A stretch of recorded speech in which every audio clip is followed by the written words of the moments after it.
Dear all students, excretory products and elimination chapter आपका start हो चुका है। लास्ट वीडियो सेशन में मैंने इसको स्टार्ट किया था और मैंने आपको बताया था ह्यूमन स्क्रिटरी सिस्टम के बारे में और उसका ब्रीफ दिया था मैंने। ह्यूमन स्क्रिटरी सिस्टम में जो कंपोनेंट्स हैं वो उसमें से फर्स्ट कंपोनेंट है किडनी, देन सेकंड कंपोनेंट है यूरेटर, देन यूरिनरी ब्लैडर और urethra. These are the components of human excretory system. ठीक है, और मैंने डिटेल किया था लॉन्गिट्यूडनल सेक्शन ऑफ किडनी के बारे में। लॉन्गिट्यूडनल सेक्शन ऑफ किडनी जब आपने डायग्राम को देखा था, मैंने जब डायग्राम डिस्कस किया था तो मैंने आपको बताया था कि वहाँ पे कॉर्टेक्स पार्ट है, मेडुला पार्ट है, और कॉर्टेक्स और मेडुला के डिफरेंट कंपोनेंट्स होते हैं। कॉर्टेक्स और मेडुला के डिफरेंट कंपोनेंट्स होते हैं। उन कंपोनेंट्स को मैंने डिस्कस किया था लास्ट वीडियो सेशन में। ठीक है, वहां पे मैंने आपको बताया था कैलिक्स के बारे में, पेल्विस के बारे में, पैपिला के बारे में, ये डिफरेंट नेम यूज किया था। आप मेरा लास्ट वीडियो सेशन एक बार देखेंगे तो आपको याद आ जाएगा सारी चीजें। मैंने वहां पे ये भी बताया था कि किडनी के दो सरफेस होते हैं, कॉनकेव सरफेस होता है और कॉन्वेक्स सरफेस होता है, ये भी मैंने बताया था। ठीक है, और मैंने ये बताया था कि जो कॉनकेव सरफेस होता है, कॉनकेव सरफेस पे अटैच होता है यूरेटर, और यूरेटर फाइनली ओपन होता है कहाँ पे, यूरिनरी ब्लैडर में, और यूरिनरी ब्लैडर ओपन होता है यूरेथ्रा में। ठीक है, तो ये आपके क्या है, कंपोनेंट्स हैं ह्यूमन स्क्रिटरी सिस्टम में, जिसमें मैंने आपको बताया kidney, then ureter, then urinary bladder और लास्ट में आपका यूरेथ्रा है। ठीक है, आप मेरा एक बार लास्ट वीडियो सेशन देखेंगे तो आपको सब कुछ याद आ जाएगा।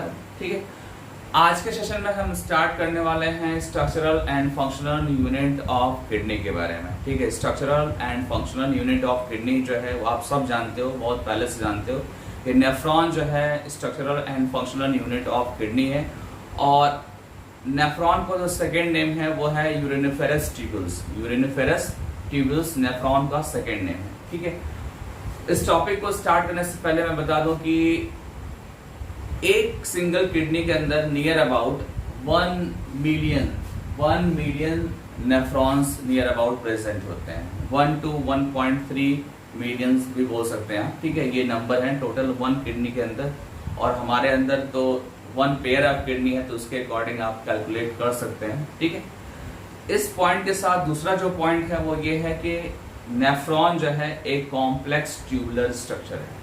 कॉम्प्लेक्स ट्यूबुलर स्ट्रक्चर है, ये भी पॉइंट नोट करना होगा। लास्ट वीडियो सेशन में मैंने आपको स्क्रिटरी ऑर्गन्स के बारे में बताया था, और स्क्रिटरी ऑर्गन में मैंने इनवर्टिब्रेट्स में मैंने बताया था आपको कि वहां पे सिंपल ट्यूबुलर स्ट्रक्चर जैसा स्क्रिटरी ऑर्गन होता है, बट यहाँ पे जो स्क्रिटरी ऑर्गन है वो कैसा है, कॉम्प्लेक्स ट्यूबुलर स्ट्रक्चर है। कैसा है, कॉम्प्लेक्स ट्यूबुलर स्ट्रक्चर है। जो नेफ्रॉन है वो क्या है, कॉम्प्लेक्स ट्यूबुलर स्ट्रक्चर है, और एक्चुअली देखा जाए तो यही मेन जो है आपका कंपोनेंट है जो एक्सक्रीशन में इन्वॉल्व होगा, प्यूरिफिकेशन में इन्वॉल्व होगा ब्लड के। ठीक है, ये चीज ध्यान दीजिएगा। हम बोलते जरूर हैं कि किडनी क्या करता है, किडनी एक्सक्रीशन में हेल्प करता है, लेकिन एक्चुअल देखेंगे तो आपको मिलेगा कि किडनी के अंदर जो मेन कंपोनेंट है वो है आपका नेफ्रॉन, और नेफ्रॉन जो है वो प्यूरिफिकेशन में हेल्प करता है, फिल्ट्रेशन में हेल्प करता है, और ये एक ट्यूबुलर स्ट्रक्चर है, और इसका फंक्शन थोड़ा कॉम्प्लेक्स है as compare to invertebrates excretory organ. ठीक है, as compare to invertebrate excretory organ के से आप कंपेयर करेंगे तो इसका फंक्शन कंपेरेटिवली कॉम्प्लेक्स होगा, टफ होगा। ठीक है, जो आगे हम डिस्कस करेंगे। सबसे पहले हम डिस्कस करते हैं पार्ट ऑफ नेफ्रॉन के बारे में। पार्ट ऑफ नेफ्रॉन्स में आप देखो यहाँ पे फर्स्ट जो पार्ट है वो है ग्लोमेरुलस, सेकंड पार्ट है रीनल ट्यूब्यूल्स। ठीक है, इन दोनों पार्ट्स को आप डायग्राम में देख सकते हैं। आपके सामने यहाँ पे ये जो पार्ट दिख रहा है रेड पार्ट, ठीक है, ये एक्चुअली क्या है, ग्लोमेरुलस पार्ट है, और ग्लोमेरुलस एक्चुअली होता है क्या है आपका tough capillaries, tough blood capillaries इसको बोल सकते हैं, और टफ ब्लड कैपिलरीज का जो मीनिंग है वो है cluster of blood capillary, cluster of blood capillary. ठीक है, देन सेकेंड जो पार्ट है वो है क्या आपका renal tubules. Renal tubules actually start कहाँ से होता है, बोमन कैप्सूल से। ये क्या है आपका बोमन कैप्सूल है। ठीक है, और बोमन कैप्सूल ओपन हो रहा है PCT is a proximal convoluted tubule. PCT is a proximal convoluted tubule. Then next जो पार्ट है वो है descending loop of Henle, descending loop of Henle. Then hairpin bend. Then after ascending loop of Henle, ठीक है, ये क्या है, ascending loop of एनिल है। देन आफ्टर आपको मिलेगा DCT, DCT means distal convoluted tubules. Then after आपको मिलेगा यहाँ पे कलेक्टिव ट्यूब्यूल्स, और ये फाइनली ओपन हो रहा है कहाँ पे, कलेक्टिंग डक्ट में, ठीक है, कलेक्टिंग डक्ट में ये जाकर ओपन हो रहा है। तो ये सारे क्या है, नेफ्रॉन्स के पार्ट हैं। आप एक बार इस फ्लो चार्ट में देखिए, मैंने यहाँ पे बना रखा रीनल ट्यूब्यूल्स के पार्ट्स, और रीनल ट्यूब्यूल्स के पार्ट्स में फर्स्ट पार्ट क्या है, बोमन कैप्सूल। ये क्या है, बोमन कैप्सूल, ये double wall cup like structure है, double wall cup like structure. आपके सामने यहाँ पे वॉल की लेयर दिख रही है, ये फर्स्ट वॉल की लेयर है और ये सेकंड वॉल की लेयर है, ठीक है। सेकंड जो पार्ट है वो है ट्यूबुलर पार्ट, और ट्यूबुलर पार्ट स्टार्ट होता है पीसीटी से। ये जो बोमन कैप्सूल के जस्ट नीचे जो स्टार्ट हो रहा है पीसीटी, यहाँ से स्टार्ट होगा आपका क्या, ट्यूबुलर पार्ट स्टार्ट होगा, जिसमें फर्स्ट जो पार्ट होगा वो होगा proximal convoluted tubule. Proximal convoluted tubule, proximal convoluted tubule actually में हाईली कॉइल्ड स्ट्रक्चर होता है, हाईली कॉइल्ड स्ट्रक्चर होता है, और ये रीएब्जॉर्प्शन में हेल्प करता है। Reabsorption is a event of urine formation process, is a event of urine formation process, जिसको मैं आगे डिस्कस करूंगा, ठीक है। देन सेकेंड पार्ट आते हैं, सेकेंड पार्ट इसका क्या है, लूप ऑफ हेनिल।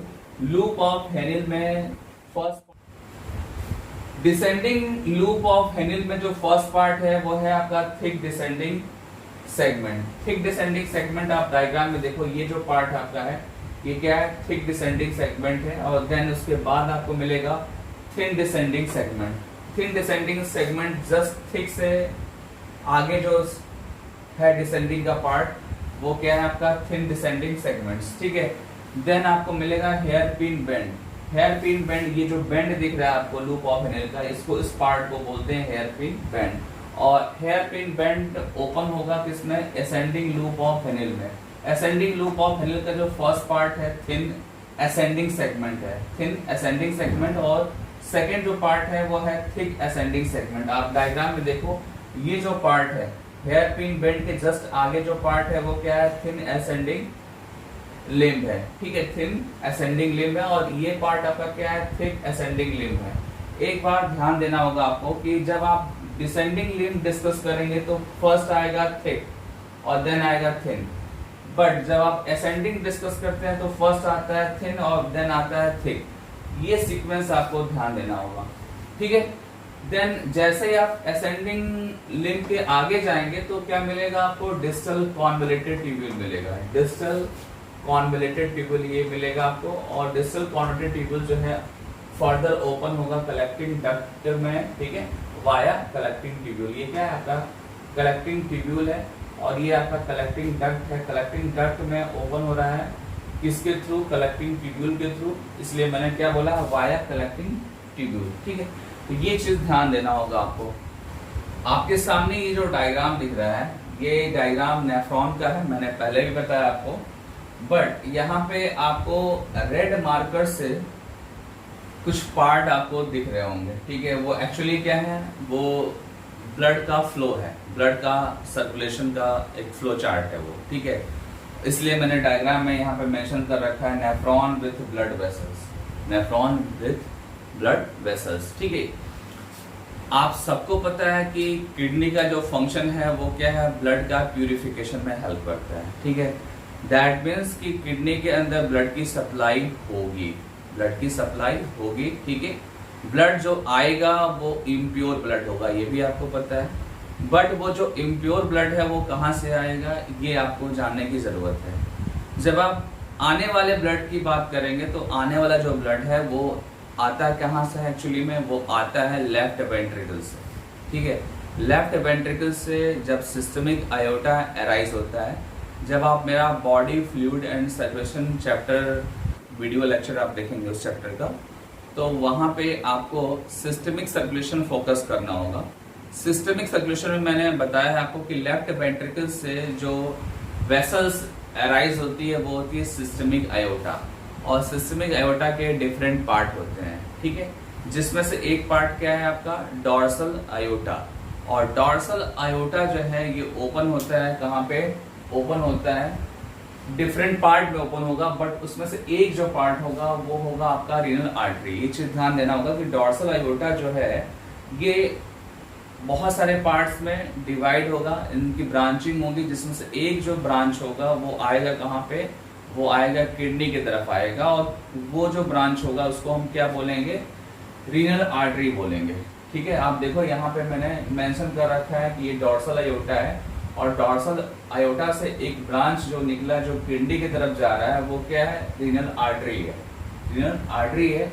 और रीनल आर्टरी फर्दर कनेक्ट हो रहा है किसके थ्रू, एफरेंट आर्टियोल्स के थ्रू। ठीक है, मतलब कि आर्टरी के बाद जो ब्रांच निकलता है वो है आर्टियोल्स, और जो इमीडिएट ब्रांच निकल रहा है उसको क्या बोल रहे हैं, एफरेंट आर्टियोल्स। ठीक है, ये चीज आपको याद करना पड़ेगा कि रीनल आर्टरी जो है किडनी में इंटर करता है और फिर फर्दर उसकी ब्रांचिंग होती है। जो ब्रांचेज होते हैं वो डिफरेंट नेफ्रॉन की तरफ जाते हैं, वो ब्रांचेज हैं क्या आपके एफरेंट आर्टियोल्स हैं। एफरेंट आर्टियोल्स जो है ये डिफरेंट ब्रांचेज हैं रीनल आर्टरी के, और ये जो एफरेंट आर्टियोल्स है ये नेफ्रॉन्स की तरफ ब्लड की सप्लाई करते हैं, नेफ्रॉन्स को ब्लड की सप्लाई करते हैं। ठीक है, ये चीज ध्यान देना होगा। ये देखो ये ब्लड की सप्लाई हो रही है, ठीक है, एफरेंट आर्टियोल्स है, और देन ये क्या आपका, ये टफ ब्लड कैपिलरी है, क्या टफ ब्लड कैपिलरी है, जिसको हम क्या बोलते हैं, ग्लोमेरुलस बोलते हैं। और ये जो ग्लोमेरुलस है फर्दर आगे जाके ओपन होगा इफरेंट आर्टियोल्स में। किसमें ओपन होगा, इफरेंट आर्टियोल्स में ये ओपन होगा। ठीक है, अब यहाँ पे रुकते हैं और थोड़ा सा एक पॉइंट नोट कर लेते हैं। एफरेंट आर्टियोल्स और इफरेंट आर्टियोल्स में एक डिफरेंस है। ठीक है, डिफरेंस जो बेसिक डिफरेंस है वो है डायमीटर का। ठीक है, अगर आप एफरेंट आर्टियोल्स का डायमीटर देखेंगे तो ये इफरेंट के कंपैरिजन में ज्यादा होगा, ज्यादा वाइडर होगा, ये नैरोवर होगा। ये एक पॉइंट है। दूसरा पॉइंट ये है कि यहाँ पे आपको मिलेगा इम्प्योर ब्लड, बट यहाँ पे आपको मिलेगा क्या, प्योर ब्लड। ठीक है, ये भी नोट करना होगा। यहाँ पे जो ब्लड की सप्लाई हो रही है स्टार्टिंग में कैसा ब्लड है, यहाँ पे इम्प्योर ब्लड है, बट यहाँ पे ग्लोमेरुलस और बॉमन कैप्सूल में क्या होने वाला है, ultra filtration. Ultra filtration urine formation process का फर्स्ट इवेंट होता है, और जहाँ पे इम्प्योरिटी जो है वो क्या होते हैं, वो फिल्टर होते हैं और वो चले जाते हैं नेफ्रॉन्स में चले जाते हैं। ठीक है, वो नेफ्रॉन्स में चले जाते हैं। ठीक है, दैट मीन्स कि बॉमन कैप्सूल से अगर वो फिल्टरेट जो है नीचे आएगा तो वो पीसीटी का पार्ट हो जाएगा। ठीक है, फिल्टरेट मीन्स इम्प्योरिटी। ठीक है, पीसीटी में आ जाएगा, और देन आगे जैसा कि मैंने ये सारे पार्ट डिस्कस किए उसके अकॉर्डिंग वो आगे आके फाइनली ओपन होगा कलेक्टिंग डक्ट में। ठीक है, तो वो जो कलेक्टिंग डक्ट से निकलेगा वो क्या निकलेगा, वो यूरिन निकलेगा। यहाँ पे जो आपने इम्प्योरिटी वर्ड यूज किया था या फिल्टरेट वर्ड यूज किया था, बॉमन कैप्सूल से जो फिल्टर होके आगे जा रहे हैं टुवर्ड द पीसीटी, ये आगे जाकर फाइनली क्या बना रहे हैं, यूरिन बना रहे हैं। क्या बनाएंगे, ये यूरिन बनाएंगे। ये चीज ध्यान देना होगा कि जब नेफ्रॉन्स में इंटर कर गया फिल्टरेट या इम्प्योरिटी तो वही चीज क्या बनाएगा, यूरिन बनाएगा। बट जो प्यूरिफाइड ब्लड है वो कहाँ पे आ गया, इफरेंट आर्टियोल्स में आ गया, और इफरेंट आर्टियोल्स से होते हुए जाएगा कहाँ पे, वो पेरीट्यूबुलर नेटवर्क में। ठीक है, पेरीट्यूबुलर नेटवर्क अच्छे से नोट करो आप लोग। ठीक है, पेरीट्यूबुलर नेटवर्क जो है वो ओपन होगा वासा रेक्टा में। ठीक है, वासा रेक्टा ये डिसेंडिंग वासा रेक्टा है। ठीक है, आप एरो को दिखा सकते हैं, ये क्या है आपका डिसेंडिंग वासा रेक्टा है। आप इसको डिसेंडिंग कैपिलरी भी बोल सकते हैं वासा रेक्टा का, और देन ये ascending capillary of vasa recta है। Ascending capillary of vasa recta open होगा कहाँ पे, रीनल वेन्यूल्स में ओपन होगा, और रीनल वेन्यूल्स ओपन होगा रीनल वेन्स में। ठीक है, renal venules open into renal veins, और रीनल वेन्स फाइनली कहाँ पे ओपन होगा, inferior vena cava, inferior vena cava. ठीक है, वेना केवा के बारे में मैंने ऑलरेडी बताया हुआ आपको, जब मैं body fluid and circulation chapter आपको बता रहा था, और वहां पे मैंने सर्कुलेशन जब डिस्कस किया था तो मैंने बताया था कि वेना केवा जो है वो डीऑक्सीजनेटेड ब्लड ठीक है, वो लेके आते कहाँ पे है, राइट एट्रिया में। आपको अच्छे से याद होगा, ये मैंने लाइन कई बार रिपीट की है कि डीऑक्सीजनेटेड ब्लड जो है वेना केवा लेके आता है राइट एट्रिया में। ठीक है, नेक्स्ट जो आज जो पॉइंट आप सीख रहे हैं, सुन रहे हैं, वो क्या है कि प्यूरिफाइड ब्लड भी वो कैरी करता है। वेना केवा जो है प्यूरिफाइड ब्लड भी कैरी करता है। और प्यूरिफाइड का मतलब आपको ऑक्सीजन से नहीं निकालना। ऑक्सीजन का जो डिस्कशन था, CO2 का जो डिस्कशन था, वो दूसरा था। यहाँ पे क्या है, यहाँ वेस्ट मटेरियल का डिस्कशन हो रहा है। ठीक है, यहाँ पे वेस्ट मटेरियल का डिस्कशन हो रहा है। यहाँ urea, uric acid, ammonia level पे डिस्कस कर रहे हैं। और ये सब क्या है, यूरिया, अमोनिया, यूरिक एसिड, ये सारी चीजें क्या है, ये इम्प्योरिटी है, ये वेस्ट मटेरियल है। और ये फिल्टरेट होके नेफ्रॉन में आ गए हैं। और जब फिल्टरेट हो जाते हैं तो प्यूरिफाइड ब्लड कहाँ जाता है, ब्लड के फ्लो में आ जाता है। ब्लड का फ्लो हम यहाँ पे कंसीडर कर रहे हैं इफरेंट आर्टियोल से। ठीक है, जैसे यहाँ पे इम्प्योरिटी या फिल्टरेट नीचे आ जाते हैं तो यहाँ से आपको मिलेगा क्या, प्यूरिफाइड ब्लड मिलेगा। प्यूरिफाइड ब्लड पेरीट्यूबुलर नेटवर्क से होते हुए वो descending capillary of vasa recta में आएगा और then after ascending capillary of vasa recta में जाएगा। और ये ओपन होगा कहाँ पे, रीनल वेन्यूल्स में ओपन होगा। रीनल वेन्यूल्स ओपन होगा रीनल वेन्स में, और रीनल वेन्स जो है वो ओपन होगा वेना केवा में। ठीक है, ये चीज आपको याद रखना होगा। ठीक है, वेना केवा फाइनली कहाँ पे जाकर ये ओपन होगा, राइट एट्रियम में, हार्ट के राइट एट्रियम में जाकर ओपन होगा। ठीक है, आप अगर ब्लड फ्लो सर्कुलेशन को आप अगर समझ रहे हैं, ठीक है, जैसा कि मैंने अभी बताया, उसके अकॉर्डिंग स्टार्टिंग जब हुई थी तो लेफ्ट वेंट्रिकल से स्टार्टिंग हुई थी। मैंने आपको बताया था कि लेफ्ट वेंट्रिकल से सिस्टमिक आयोटा अराइज होता है और सिस्टमिक आयोटा का ब्रांच होता है डॉर्सल आयोटा, और डॉर्सल आयोटा का ब्रांच होता है रीनल आर्टरी। और रीनल आर्टरी यहाँ पे मैंने आपको बना के दिखाया था। रीनल आर्टरी फर्दर जो है ब्रांचिंग करके नेफ्रॉन्स की तरफ ब्लड की सप्लाई करते हैं। और वो ब्रांच जो है वो क्या है, afferent arterioles, then glomerulus, then efferent arterioles, फिर वही सीक्वेंस जैसा कि मैंने आपको बताया। और फाइनली आपको बताया कि वेना केवा जाके राइट एट्रियम में ब्लड को देता है। तो आपका जो ब्लड का फ्लो है वो स्टार्ट हुआ था लेफ्ट वेंट्रिकल से और जा कहाँ रहा है, एट लास्ट वो जा रहा है राइट एट्रियम में। ये ब्लड फ्लो आपको याद रखना होगा। ठीक है, इस पे इसके सीक्वेंस पे क्वेश्चंस आते हैं। इसके जो सीक्वेंस जो मैंने बताया आपको, इस सीक्वेंस से क्वेश्चंस आते हैं। ठीक है, अब एक बार हम डिस्कस कर लेते हैं यूरिन पाथ को डिस्कस कर लेते हैं। ठीक है, यहाँ पे आप देखो, मैंने जब बताया आपको कि ये जो डॉर्सल आयोटा है, डॉर्सल आयोटा इम्प्योर ब्लड को लेके आ रहा है। कहाँ पे लेके आ रहा है, रीनल आर्टरी में, देन एफरेंट आर्टियोल्स में, एफरेंट आर्टियोल्स के बाद ग्लोमेरुलस में। तो ग्लोमेरुलस और बोमन कैप्सूल के हेल्प से क्या होता है, फिल्टरेशन होता है। ग्लोमेरुलस और बोमन कैप्सूल, ये क्या है, कप लाइक जो स्ट्रक्चर दिख रहा है वो क्या है आपका, बोमन कैप्सूल है। Bowman capsules as well as glomerulus, ये दोनों क्या करते हैं, ब्लड का फिल्टरेशन करते हैं, जो फिल्टरेट निकलता है। ठीक है, एक चीज नोट कर लेना कि जब फिल्टरेशन होता है तो जो इम्प्योरिटी है उसको एनसीईआरटी या किसी भी बुक में आप जब पढ़ेंगे तो उसको फिल्टरेट टर्म से इंट्रोड्यूस किया गया है, फिल्टरेट। क्योंकि यहाँ पे जो इम्प्योरिटी है वो क्या है, फिल्टरेट है, और यही फिल्टरेट वर्ड यूज किया गया है हर एक बुक में। तो फिल्टरेट से ही डिस्कशन करना है आपको, और यही फिल्टरेट जो है एट लास्ट जो है यूरिन में कन्वर्ट होगा। जब यूरिन फॉर्मेशन प्रोसेस कंप्लीट होगा आपका, तो यूरिन फॉर्मेशन प्रोसेस जो है कंप्लीट होने के बाद आपको फाइनली क्या मिलेगा, आपको यूरिन मिलेगा। यहाँ से फिल्टरेट जब मूव करता है, ठीक है, मूव करने के बाद से जो है कलेक्टिंग डक्ट तक बहुत सारे यहाँ पे स्टेप्स होते हैं। जैसे कि मैं बात कर रहा हूँ tubular reabsorption and tubular secretion. Tubular reabsorption and tubular secretion both are event of urine formation process. Urine formation process, ठीक है, ये चीज ध्यान देना होगा कि यूरिन फॉर्मेशन जो प्रोसेस है उसके जो इवेंट्स हैं ये टोटल कितने हैं, 3 हैं। फर्स्ट है आपका अल्ट्रा फिल्ट्रेशन, सेकेंड है ट्यूबुलर रीअब्जॉर्प्शन और थर्ड है tubular secretion. These are the event of urine formation process. ठीक है, जिसमें जो फर्स्ट इवेंट है वो है अल्ट्रा फिल्ट्रेशन यहाँ हो चुका है, ठीक है। उसके बाद से क्या होगा, ट्यूबुलर रीअब्जॉर्प्शन होगा और ट्यूबुलर सिक्रेशन होगा। जब ये दोनों इवेंट्स जैसे ही कंप्लीट होगा, देन ये जो फिल्ट्रेट यहाँ पे आपको मैंने बताया, वो फिल्ट्रेट फाइनली किस में कन्वर्ट हो जाएगा, यूरिन में कन्वर्ट हो जाएगा, ठीक है। तो ये लाइंस आपको ध्यान देनी होंगी, ठीक है।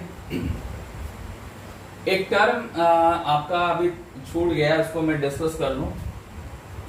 यहाँ पे जो आपने देखा ग्लोमेरुलस और यहाँ पे देखा आपने बोमन कैप्सूल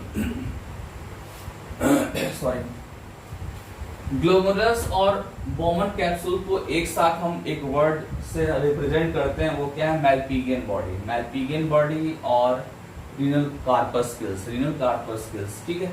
ये दोनों वर्ड को जब डिफाइन करेंगे तो आप लिख सकते हैं कि equal to Bowman capsule plus glomerulus, ठीक है ना। ये चीज आप ध्यान देंगे।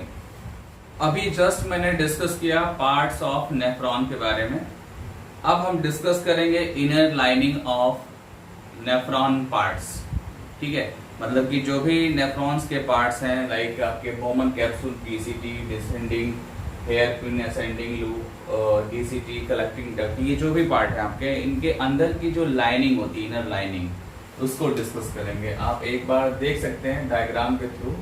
सपोज दैट ये क्या है आपका बोमन कैप्सूल है, ठीक है। ये क्या है आपका पीसीटी है, ये डिसेंडिंग लूप ऑफ फेनिल है, हेयर पिन है, देन उसके बाद से असेंडिंग लूप ऑफ फेनिल है, देन है आपका DCT, then collecting tubule, then collecting duct, ठीक है। तो ये जो इनर लाइनिंग है, ये वाली इनर लाइनिंग, इसकी मैं बात कर रहा हूँ। यहाँ पे किस टाइप का एपिथेलियल सेल्स होता है वो मैं डिस्कस करने वाला हूँ, और यहाँ से फ्रीक्वेंटली जो है एमसीक्यू क्वेश्चंस आते हैं, एमसीक्यू क्वेश्चंस नीट में आते हैं, ठीक है। सो दैट इनकी लिस्ट आपके सामने मैंने बना रखा है। आपको सिंपली क्या करना है, पार्ट वाइज एपिथेलियल टिश्यूज, या आप बोल सकते हैं कि पार्ट वाइज जो भी इनर लाइनिंग टिश्यूज हैं उसको आप नोट करके लर्न कर लेंगे, ठीक है। तो सबसे पहले हम देखते हैं बोमन कैप्सूल। बोमन कैप्सूल आपके सामने दिख रहा है। यहाँ पे जो इनर लाइनिंग में जो एपिथेलियल टिश्यू होगा वो कौन सा होगा, फ्लैटेंड होगा। कौन सा होगा, फ्लैटेंड होगा। और आपको पता है कि फ्लैटेंड जो होते हैं वो स्क्वैमस एपिथेलियम होते हैं। क्या होते हैं, स्क्वैमस एपिथेलियम, ये नोट कर लीजिएगा, स्क्वैमस एपिथेलियम, ठीक है। देन आते हैं पीसीटी। तो पीसीटी में जो पर्टिकुलर एपिथेलियल सेल या टिश्यू है वो कौन सा है, क्यूबाइडल। एनिमल टिश्यू टॉपिक मैंने डिस्कस किया था, तो क्यूबाइडल, कॉलमुलर, फ्लैटेंड, ये सब डिस्कस किया था। अगर डाउट हो रहा है आपको तो एक बार एनिमल टिश्यू का लेक्चर आप देख लीजिएगा। एनिमल टिश्यू में आप एपिथेलियल टिश्यू देख लीजिएगा, वहां मैंने डिफरेंट टाइप्स के एपिथेलियल टिश्यू डिस्कस कर रखे हैं, तो वही यहाँ पे यूज हो रहा है। मतलब एक तरीके से आप देख सकते हैं कि एनिमल टिश्यू का ये क्या है, एप्लीकेशन है। क्या है, एप्लीकेशन है, ठीक है। चलिए चलते हैं फिर एक बार। पीसीटी में मैंने आपको बताया कि यहाँ पे जो सेल होगा या एपिथेलियम होगा वो कौन सा होगा, क्यूबाइडल होगा विथ ब्रश बॉर्डर।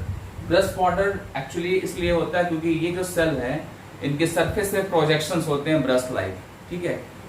आप अगर इस पर्टिकुलर सेल का डायग्राम बनाएंगे तो कुछ ऐसे डायग्राम होगा और यूं जो है सरफेस होगा इसका। तो ये जो सरफेस दिख रहा है ये कैसा दिख रहा है आपको, ब्रश लाइक दिख रहा है, ब्रश बॉर्डर लाइक, ठीक है। और एक्चुअली ये होते क्या है, माइक्रोविलाई होते हैं। माइक्रोविलाई होते हैं, माइक्रो जो विलाई होते हैं ये सेल मेम्ब्रेन के आउटफोल्डिंग से फॉर्म होते हैं। सेल मेम्ब्रेन के आउटफोल्डिंग से फॉर्म होंगे, और ऐसा तब होता है, इस टाइप का जो स्ट्रक्चर है तब होता है जब सेल को एब्जॉर्प्शन करना होता है। क्योंकि माइक्रोविलाई या ब्रश बॉर्डर लाइक जो स्ट्रक्चर है ये सरफेस एरिया को इंक्रीज कर देता है। सरफेस एरिया को इंक्रीज करने का मतलब है कि वहां पे एब्जॉर्प्शन होने वाला है, ठीक है। तो ये चीज आपको ध्यान देना होगा। वैसे मैं बता दूं कि ब्रश बॉर्डर, माइक्रोविलाई जब भी आपको मिले इसका मतलब है कि वहां रीअब्जॉर्प्शन की बात होने वाली है, ठीक है। तो यहाँ पे ये जो क्यूबाइडल सेल दिख रहा है वो कैसा दिख रहा है, ब्रश बॉर्डर, दैट मीन्स कि माइक्रोविलाई होगा, और माइक्रोविलाई का नंबर ज्यादा होगा क्योंकि पीसीटी जो पार्ट है वो रीअब्जॉर्प्शन के लिए होता है, ठीक है। जब अल्ट्रा फिल्ट्रेशन बॉमन कैप्सूल्स में हो जाता है, और फिल्टरेट जब निकल जाते हैं पीसीटी की तरफ चले जाते हैं तो वहां पे जो इसेंशियल पार्ट होता है फिल्टरेट का, जो इम्पोर्टेंट पार्ट होता है, जो बॉडी के लिए इम्पोर्टेंट होगा, वो रीअब्जॉर्ब होगा। और रीअब्जॉर्प्शन के लिए नेचर ने पीसीटी के अंदर क्या दे रखा है, माइक्रोविलाई दे रखा है, ठीक है। और यही माइक्रोविलाई का जो प्रेजेंस है वो ब्रश बॉर्डर लाइक दिख रहा है यहाँ पे, ठीक है। अब आते हैं डिसेंडिंग लिम्ब। डिसेंडिंग लिम्ब में सबसे पहले मैंने बताया था थिक आएगा देन थिन आएगा, और थिक में आपको क्या मिलेगा, अगेन वही सेम सेल मिलेगा, क्यूबाइडल सेल मिलेगा आपको विथ ब्रश बॉर्डर, ठीक है। ये चीज नोट करना होगा क्योंकि मैंने हर एक पार्ट को यहाँ पे डिफरेंशिएट कर दिया। हर एक पार्ट में जो इनर लाइनिंग है, जो पर्टिकुलर एपिथेलियल टिश्यू, उसको मैंने यहाँ लिस्टिंग कर रखी है, तो आपको ज्यादा एफर्ट नहीं लगाने हैं। और ये जो लिस्ट है आपको हर एक बुक में मिलेगा भी नहीं आपको, ठीक है। ये यहाँ में जो मैंने आपके लिए बनाया है, ये स्पेशली मैंने बुक से फिल्टर करके यहाँ पे आपके सामने बना कर रखा हुआ है, इसलिए इसका इंपॉर्टेंस समझिए आप, ठीक है, और इसको नोट करिए आप। देन डिसेंडिंग लिम्ब में थिन की बात करें तो थिन में क्या होगा, flattened epithelium. Flattened means again squamous, ठीक है। देन हेयर पिन में same flattened. Then ascending limb में थिन फ्लैटेंड, मतलब कि डिसेंडिंग का जो थिन होगा, हेयर पिन जो होगा, और असेंडिंग का जो थिन होगा, ये सेम टाइप के एपिथेलियल टिश्यू से बने हैं। वो कौन सा एपिथेलियल टिश्यू है, वो है flattened epithelial tissue or squamous epithelial tissue, ठीक है। एक इंपॉर्टेंट पॉइंट ये है कि जो डिसेंडिंग लिम्ब होता है ओवरऑल, जो थिक और थिन जो भी है, ये लॉन्ग होता है और थिन होता है, बट किसके कंपैरिजन में लॉन्ग और थिन होगा, ये एज कंपेयर टू असेंडिंग। जब आप असेंडिंग से कंपेयर करेंगे तो डिसेंडिंग लूप ऑफ हेनिल जो है ये थिन और लॉन्ग मिलेगा। बट मैंने जो पार्ट वाइज यहाँ पे बनाया रखा है एपिथेलियल टिश्यू का, जो मैंने यहाँ पे डिफरेंशिएशन कर रखा है कि थिक में क्यूबाइडल मिलेगा, थिन में फ्लैटेंड मिलेगा, देन हेयर पिन में फ्लैटेंड मिलेगा, असेंडिंग में फ्लैटेंड थिन वाले पार्ट में मिलेगा। तो ये सीक्वेंस आपको अच्छे से लर्न करना होगा, ठीक है। देन अब आते हैं असेंडिंग लिम्ब के थिक पार्ट पे। तो ये कैसा बना हुआ है, ये अगेन क्यूबाइडल सेल से बना है, बट यहाँ पे विदाउट ब्रश बॉर्डर, मतलब कि यहाँ ब्रश बॉर्डर आपको नहीं मिलेगा, माइक्रोविलाई यहाँ नहीं मिलेंगे, या मिलेंगे भी तो बहुत नंबर इनके कम होंगे, ठीक है। देन आते हैं डीसीटी। तो डीसीटी में अगेन सेम है, ठीक है, और कलेक्टिंग डक्ट में भी सेम है। तो यहाँ से लेकर आपको सेम टाइप के एपिथेलियल टिश्यू मिलेंगे, cuboidal cell without brush border, cuboidal cell without brush border, cuboidal cell without brush border. ये कॉमन मिलेंगे, ये कॉमन मिलेंगे, और ये जो है सेम मिलेंगे, ठीक है, ये भी कॉमन है। पीसीटी और डिसेंडिंग लूप ऑफ हेनिल का थिक पार्ट भी क्या है, कॉमन है, और ये बॉमन कैप्सूल फ्लैटेंड मिलेगा। तो इस टाइप की इनर लाइनिंग होती है, इसकी लिस्ट आपको लर्न करनी होगी, ध्यान से आपको नोट करना होगा, ठीक है। अब आते हैं फ्लो चार्ट पे। फ्लो चार्ट मैंने अभी जस्ट बताया था कि हम ब्लड का फ्लो चार्ट देखेंगे और यूरिन का फ्लो चार्ट देखेंगे, मतलब यूरिन का पाथवे और ब्लड का पाथवे, ठीक है, जो ऑलरेडी मैं डिस्कस कर लिया हूँ, बट आपको एक बार नोट करना होगा। आप यहाँ पे जो दिख रहा है आपके सामने, ये एक्चुअली में क्या है, यूरिन पाथवे है। यूरिन पाथवे है, जब एक बार नेफ्रॉन में फिल्टरेशन प्रोसेस हो जाता है ग्लोमेरुलस में, तो उसके बाद यूरिन कैसे कैसे जाता है आगे की तरफ, उसका मैंने फ्लो चार्ट बना रखा है, ठीक है, जिसमें स्टार्टिंग के जो है पार्ट वो ब्लड के अकॉर्डिंग है, क्योंकि dorsal aorta, renal artery, afferent arterioles, glomerulus, इसमें क्या होगा, ब्लड होगा, बट यहाँ पे जो ब्लड होगा वो इम्प्योर ब्लड होगा, और उसका प्यूरिफिकेशन कहाँ पे हो रहा है, ग्लोमेरुलस और बोमन कैप्सूल में हो रहा है। ग्लोमेरुलस और बोमन कैप्सूल में हो रहा है। फिल्टरेशन के बाद क्या मिलेगा, फिल्टरेट मिलेगा, और वही फिल्टरेट लास्ट में क्या बनाएगा, यूरिन बनाएगा। क्या बनाएगा, यूरिन बनाएगा।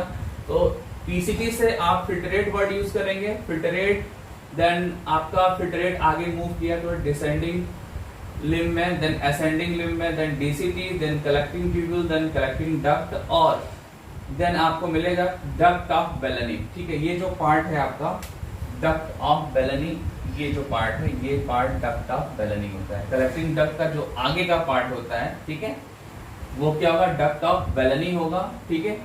और अगर इसको डायग्राम में आप बना के दिखाएं तो उसके लिए आपको करना क्या होगा, आपको रीनल पिरामिड्स बनाना होगा, रीनल पिरामिड्स या मेडुलरी पिरामिड्स। ये लास्ट वीडियो लेक्चर में मैंने बनाया था, तो आप वहां पे भी जाके देख सकते हैं। ठीक है, ये मैंने क्या बनाया, मेडुलरी पिरामिड्स बनाया, और यहाँ पे मैं नेफ्रॉन बनाने जा रहा हूँ। नेफ्रॉन ये आपका है,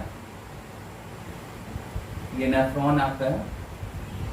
ठीक है, यहाँ पे ये जो पार्ट है, ये जो पार्ट है वो क्या है, डक्ट ऑफ बेलनी है। डक्ट ऑफ बेलनी ओपन होता है रीनल पैपिला में, रीनल पैपिला में ओपन होता है। ठीक है, और ये रीनल पैपिला एक्चुअली क्या होता है, मैंने आपको बताया था कि जब आप रीनल पिरामिड्स डिस्कस करेंगे तो उसका एक नैरोवर पार्ट होता है, नैरोवर पार्ट, उस पार्ट को हम बोलते हैं पैपिला। आप लास्ट वीडियो लेक्चर एक बार देख लीजिएगा तो आपको रीनल पैपिला का आइडिया हो जाएगा।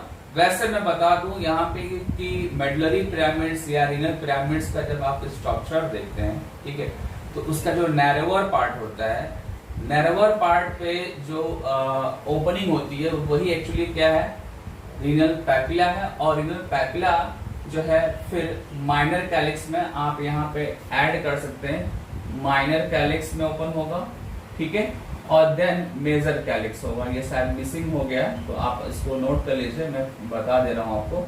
माइनर कैलिक्स में ओपन होगा रीनल पैपिला, और then minor calyx again open into major calyx, और फिर उसके बाद से क्या मिलेगा आपको, यहाँ पे आपको मिलेगा रीनल पेल्विस। क्या मिलेगा, रीनल पेल्विस, ये मेंशन कर रखा है। देन यूरेटर मिलेगा आपको। एक बार फिर से ध्यान दीजिए, हम लोगों ने फिल्ट्रेशन कहाँ किया था ब्लड का, ग्लोबुलस में और बोमन कैप्सूल में फिल्ट्रेशन किया था।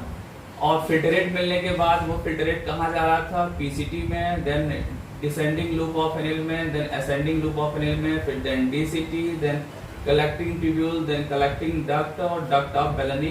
डक्ट ऑफ बेलनी के बाद रीनल पैपिला, जो मैंने बताया कि ये मेडुलरी पिरामिड्स का जो कॉर्नर वाला पार्ट है, नैरोवर पार्ट, वो क्या है, रीनल पैपिला है। और उसके बाद से क्या मिलेगा आपको, minor calyx, then major calyx, then renal pelvis, then ureter, then urinary bladder और फिर यूरेथ्रा।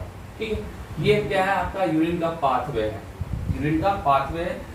एक चीज ध्यान देना होगा कि आपको जब आप नेफ्रॉन्स पढ़ते हैं तो नेफ्रॉन जब भी पढ़िए तो आप लॉन्गिट्यूडनल सेक्शन ऑफ किडनी का डायग्राम एक बार देख के पढ़िए, क्योंकि बहुत सारे पार्ट्स कंपेयर होते हैं यहाँ पे। ठीक है, बहुत सारे जो कंपोनेंट्स है वो यूरिन पाथवे और ब्लड पाथवे से कंपेयर होगा, तो आपको वहाँ पे कंफ्यूजन हो सकता है। कंफ्यूजन से बचने के लिए आप बार बार डायग्राम को देखते रहिए और कोशिश करिए कि अगर आप 11th के स्टूडेंट हैं तो डायग्राम को बनाइए। डायग्राम को बनाने से क्या होता है कि आपका जो है जो सीक्वेंस है उसकी क्लियरिटी होती है। ठीक है, तो ओवरऑल ये जो हो गया यहाँ से और यहाँ तक, ये क्या हो गया आपका यूरिन पाथवे, और ये जो है हो गया आपका इम्प्योर ब्लड का पाथवे। ठीक है, ये जो आपके सामने दिख रहा है ये क्या है, टोटली ब्लड फ्लो है या ब्लड पाथवे है, जिसमें हमेशा की तरह मैंने बताया है कि स्टार्टिंग कहाँ से होगी, डार्सल अयोटा से होगी। डार्सल अयोटा जो है इम्प्योर ब्लड लेके आएगा, कहाँ से लेके आएगा, लेफ्ट वेंट्रिकल से लेके आएगा। देन ओपन होगा किसमें, रीनल आर्टरी में, देन एफरेंट आर्टियोल्स में, देन ग्लोबुलस में, देन इफरेंट आर्टियोल्स में, देन पेरीट्यूबुलर नेटवर्क। ठीक है, आज के लेक्चर में मैंने पेरीट्यूबुलर नेटवर्क के बारे में बताया। आप वीडियो लेक्चर को आप जाके पहले से जब देखेंगे तो ये आपको पेरीट्यूबुलर नेटवर्क मिलेगा आपको। Then descending capillary of vasa recta, then ascending capillary of vasa recta, then renal venules, then renal veins, और फाइनली रीनल वेन्स जो है ये ओपन होगा कहाँ पे, वेना केवा में। कहाँ ओपन होगा ये, वेना केवा में। और वेना केवा फाइनली कहाँ पे ओपन होगा, राइट एट्रियम में। ठीक है, तो ये आपका ब्लड का पाथ हो गया। और ब्लड के पाथ में ये जो 4 जो मैंने कंपोनेंट बताए, वहां पे ब्लड कैसा होगा, इम्प्योर ब्लड होगा, बट उसके बाद से आपको जो ब्लड मिलेगा वो प्योर ब्लड मिलेगा। क्या मिलेगा, प्योर ब्लड मिलेगा। और यहाँ पे मैंने बताया कि ये क्या है, आपका इम्प्योर ब्लड वाला पार्ट है। देन यहाँ से जो मिलेगा वो क्या मिलेगा, यूरिन पाथवे मिलेगा। यूरिन पाथवे आप बोलेंगे क्यों, क्योंकि फाइनली यहाँ पे जो कलेक्टिंग डक्ट है वहां आपको यूरिन मिल जाएगा। ठीक है, और उसके पहले आप फिल्ट्रेट वर्ड यूज कर सकते हैं। ठीक है, आप कलेक्टिंग डक्ट से पहले यूरिन के जगह पे आप फिल्ट्रेट टर्म यूज कर सकते हैं, फिल्ट्रेट या इम्प्योरिटीज वर्ड यूज कर सकते हैं। और ऐसा ही एनसीईआरटी में मेंशन है। ठीक है, सो दैट आप ऐसे ही लेके चलेंगे इसको। ठीक है, तो ये जो फ्लो चार्ट था आपका, ठीक है, जिसमें मैंने आपको इपिथेलियल टिश्यू के बारे में बताया और कुछ एक्स्ट्रा पॉइंट्स मैंने बताया, माइक्रोविलाई और थिन और लॉन्ग के बारे में कुछ बताया मैंने, ये सारी चीजें और ये फ्लो चार्ट, इसको अच्छे से आपको लर्न करना होगा, ठीक है, ये इंपॉर्टेंट है, इससे बहुत सारे आपको MCQ क्वेश्चंस मिलेंगे, ठीक है। नेक्स्ट लेक्चर में हम डिस्कस करेंगे यूरिन फॉर्मेशन प्रोसेस को, ठीक है, और उसके बाद से हम अदर ह्यूमन एक्सक्रीटरी सिस्टम के पार्ट्स डिस्कस करेंगे। अभी आपका बचा हुआ है यूरेटर, यूरिन ब्लैडर और यूरेथ्रा, ये भी पार्ट अभी डिस्कस करना है, बट उसके पहले हम यूरिन फॉर्मेशन प्रोसेस समझने की कोशिश करेंगे। वो टॉपिक आपका होगा नेक्स्ट वीडियो लेक्चर में, और चूंकि ये नेफ्रॉन से रिलेटेड है यूरिन फॉर्मेशन प्रोसेस, तो हम इमीडिएट पढ़ेंगे तो ज़्यादा समझ में आएगा, ठीक है।